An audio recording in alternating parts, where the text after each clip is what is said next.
ছাত্র জনতার ব্যাপক বিক্ষোভের মুখে বাংলাদেশের প্রধানমন্ত্রী পদ থেকে ক্ষমতাচ্যুত হয়ে গত বছরের আগস্টের শুরুতে শেখ হাসিনা পালিয়ে ভারতে আশ্রয় নেন। নাটকীয় পট পরিবর্তনের মধ্য দিয়ে বাংলাদেশের সরকার পরিবর্তনের পর পাকিস্তানের সঙ্গে বাংলাদেশের সম্পর্কের উন্নয়ন ঘটছে। এরই ধারাবাহিকতায় বাংলাদেশ সফরে আসছেন পাকিস্তানের পররাষ্ট্রমন্ত্রী ইশাক দার। রাষ্ট্রীয় আমন্ত্রণে আগামী মাসে তিনি বাংলাদেশ সফর করবেন এবং তার আসন্ন এই সফরকে যুগান্তকারী বলে উল্লেখ করা হচ্ছে। শুক্রবার ৩ জানুয়ারি এক প্রতিবেদনে এই তথ্য জানিয়েছেন পাকিস্তানের সংবাদ মাধ্যম এক্সপ্রেস ট্রিবিউন। সংবাদ মাধ্যমটি বলছে, পাকিস্তানের পররাষ্ট্রমন্ত্রী ইশাক দার আগামী মাসে বাংলাদেশ সফর করবেন। আসন্ন এই সফরটি একই যুগান্তকারী পদক্ষেপ যা গত বছরের আগস্টের ভারতপন্থী সরকারের ক্ষমতাচ্যুত হওয়ার পর দুই দেশের মধ্যে উষ্ণ সম্পর্ককেই সামনে তুলে ধরেছে।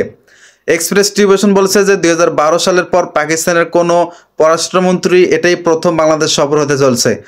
বৃহস্পতিবার এক সংবাদ সম্মেলনে ইশাক দার বলেছেন, বাংলাদেশের পররাষ্ট্র উপদেষ্টার আমন্ত্রণে ফেব্রুয়ারি মাসে তিনি ঢাকায় সফর করবেন।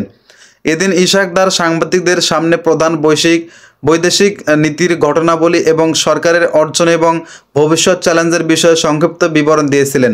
পাকিস্তানের এই পররাষ্ট্রমন্ত্রী আরও নিশ্চিত করেছেন, বাংলাদেশের প্রধান উপদেষ্টা অধ্যাপক ডক্টর মোহাম্মদ ইউনূসকেও পারস্পরিক সম্মত তারিখে ইসলামাবাদ ভ্রমণের জন্য পাকিস্তান আমন্ত্রণ গ্রহণ করবেন।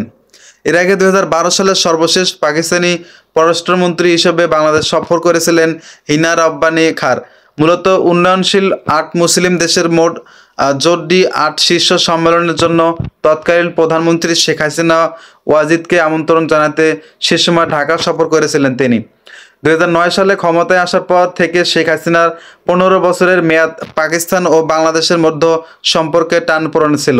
আওয়ামী লীগের এই নেত্রী ভারতের সঙ্গে সম্পর্ক স্থাপনের জন্য পাকিস্তানের একাধিক প্রচেষ্টায় প্রতিবাদ দেননি।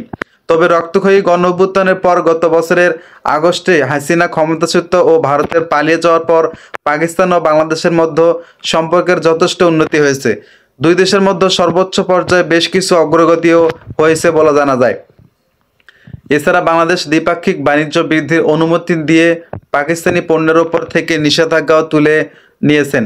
এছাড়া সমুদ্রপথে দুই দেশ সরাসরি বাণিজ্য শুরু করেছেন।